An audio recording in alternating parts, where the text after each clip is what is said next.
Hello everyone. Today I'm sharing a story about betrayal, power, and quiet revenge in the corporate world. It's about a woman who was dismissed, underestimated, and almost erased. But she had the last word. Let's dive in and see how she turned the tables and claimed what was rightfully hers. I don't deal with nobodies. The words didn't echo. They landed, flat, sharp, and intentional, like he'd practiced saying them to people like me. My name is Elena Whitmore. I'm 34. Have you ever been erased in a room full of people who needed you to exist? I didn't move. The conference table stretched between us like a quiet battlefield, polished glass reflecting every smirk, every lowered gaze, every subtle shift of discomfort. My fingers rested lightly on the contract in front of me, a thin stack of paper that somehow felt heavier than the entire room. He stood there, adjusting his cufflinks like the moment was already beneath him. The new CEO. Fresh power. Fresh arrogance. The kind that hadn't been tested yet. Someone behind me let out a soft laugh. Another voice whispered, "She really thought she'd present?" I noticed the camera in the corner, its small red light blinking, recording everything. Not just the meeting, but the humiliation. He took a step forward, closer now, his cologne cutting through the sterile air. "Move," he said again, quieter this time. More personal. I looked down at the contract, then back at him, and for the first time I realized, they hadn't just underestimated me. They had already signed their own ending. They hadn't just signed their own ending. They had handed it to me, neatly printed, legally binding, and sitting right under my fingertips. I slid the contract forward, not toward him but just enough for the edge to catch the light. The glass table reflected it like a mirror, doubling its presence, making it impossible to ignore. He didn't look down. That was his first mistake. "Security," he said casually, not even raising his voice. "Why is she still standing there?" No one moved. Not immediately. Because everyone in that room had seen my name on the meeting agenda that morning, before it mysteriously disappeared an hour later. A quiet shift passed through the room. Chairs creaked. Eyes avoided mine. I let my fingers tap once, twice, against the paper. Soft. Controlled. Measured. "You might want to read that first," I said. He smirked. "I don't read things handed to me by assistants." Assistants. The word hung there, mocking, dismissive, final.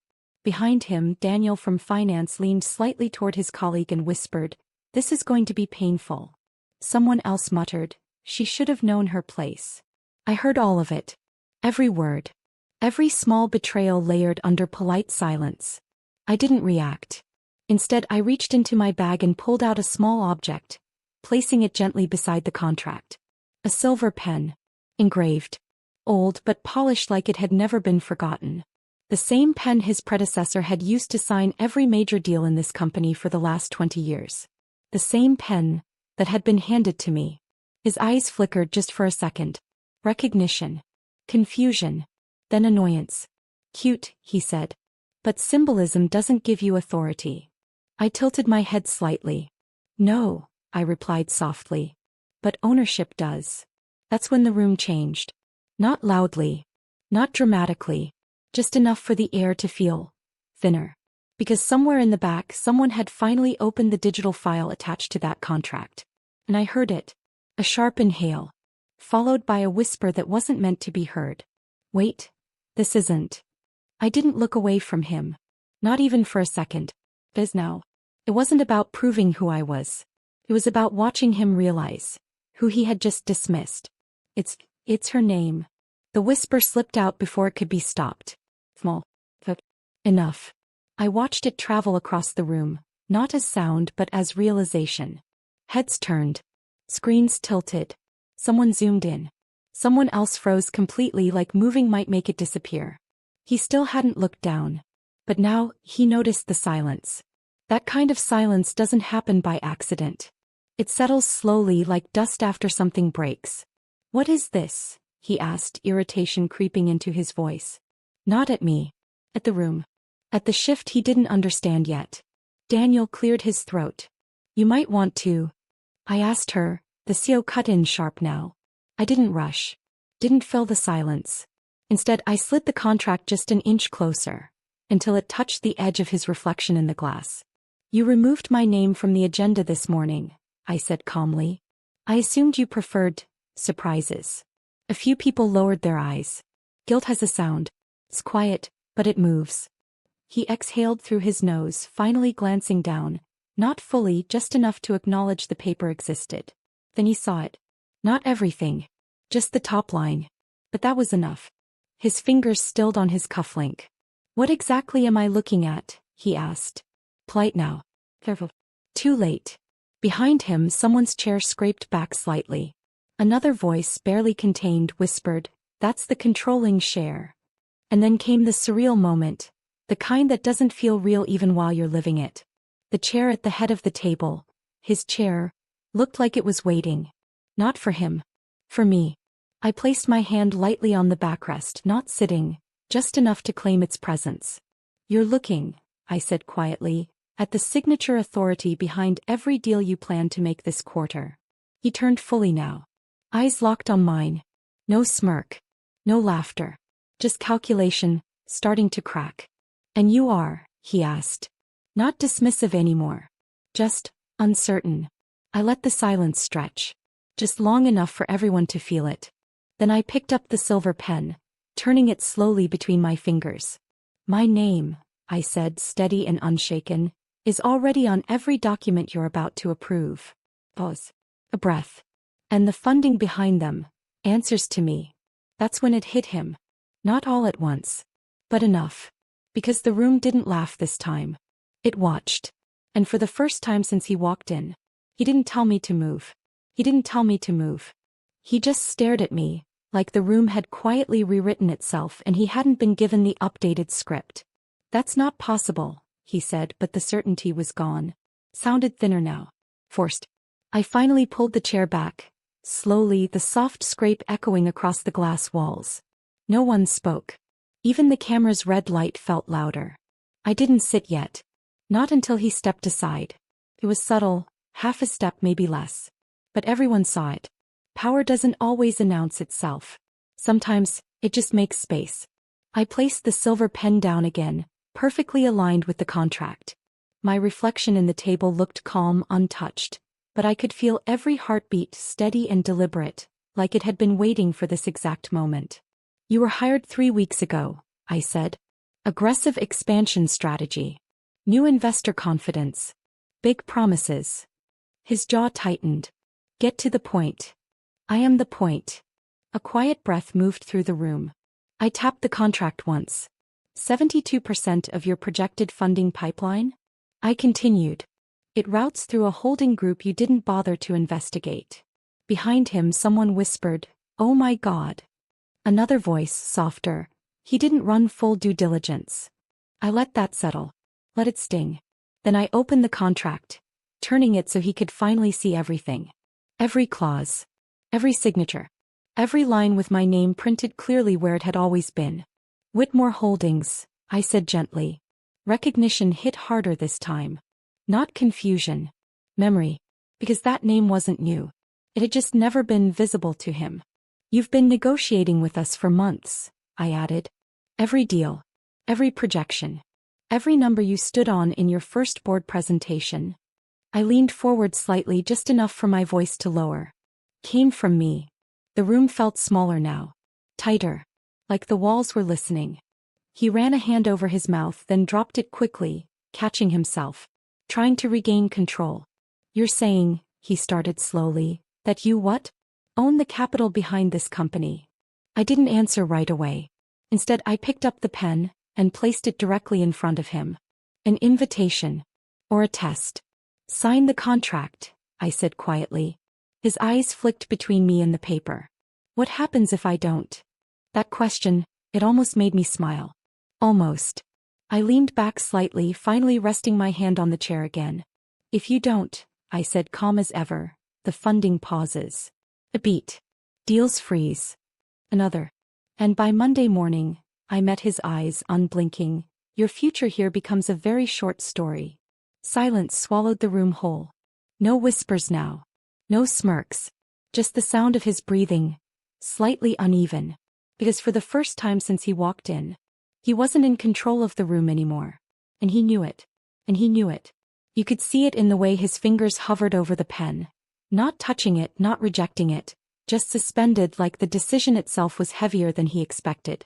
The room didn't breathe. Even the air conditioning felt like it had slowed down, humming softer, careful not to interrupt whatever this moment was becoming. I built my reputation on not being pressured, he said finally. Quiet, controlled, but not confident. I nodded once.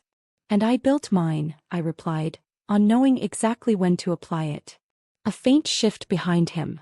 Someone adjusting their seat, someone else closing a laptop halfway, as if they already knew the outcome and didn't need to see it unfold. Daniel leaned slightly toward the legal advisor and whispered, "If he walks away from this, we're exposed by morning." The advisor didn't answer. He didn't need to. I let my hand rest on the table, fingertips brushing the edge of the contract, grounding myself not in nerves but in memory. Because this wasn't just business. 3 months ago I stood in this same room, same table, same chair at the far end. Invisible. Presenting projections that someone else took credit for. I still remember the quiet laughter when I corrected a number. The way one of the board members smirked and said, "Let the senior team handle it." The empty seat beside me that day felt like it was waiting for someone braver. Or maybe, just someone who owned what they built. I blinked once, returning to now. To him. "You removed my name this morning," I said softly. "Not because you didn't know it." I leaned forward just slightly. "But because you didn't think it mattered." That landed deeper than anything before. His jaw tightened again, not in arrogance this time but in recognition. The kind that comes too late. "I make fast decisions," he said. "That's why I'm here." I tilted my head. "Then make one." The pen was still between us. Unmoved. Heavy. Waiting. His fingers finally touched it. Just barely. And in that exact second, his phone vibrated on the table. A sharp, sudden sound that cut through everything. He glanced at it. Then frowned. Because whatever he saw made his hand freeze again. His hand froze. Not hesitating this time, stopping. The phone kept vibrating softly against the glass, shifting just enough to catch everyone's attention. That small sound, sharp, out of place, felt louder than anything said in the last 10 minutes. He looked down. Really looked this time. And whatever was on that screen drained the last bit of control from his face. "What is it?" someone asked quietly. He didn't answer. Didn't even blink. I didn't move either. Just watched him. The way you watch something unravel slowly, knowing there's no way to stop it once it begins. "Say it," I said gently. Not a command. An invitation. His throat moved as he swallowed. Then he turned the phone slightly, not enough for everyone, just enough for me. A message. Short.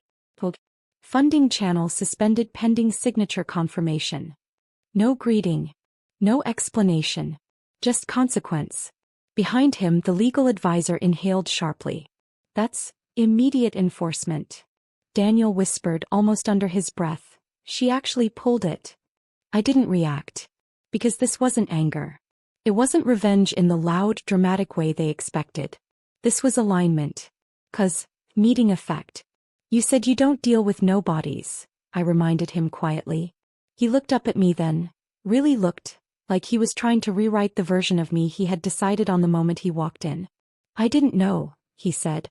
It wasn't an excuse. It was smaller than that. Feck. "I know," I replied. Silence settled again, but it felt different now. Not tense. Final. I reached forward, sliding the contract just a little closer to him, closing the distance he had created himself. The silver pen rolled slightly, stopping against his hand. "Waiting. Always waiting. This isn't about embarrassment," I said, my voice steady, almost soft. "It's about correction." His fingers tightened around the pen this time. Not lightly. Firm. But before he could move, a second notification lit up his screen. This one, louder somehow even without sound. He glanced at it, and his expression changed again. Worse this time, because whatever he just read wasn't just about the deal anymore. His expression changed. Not fear. Not panic. Something sharper.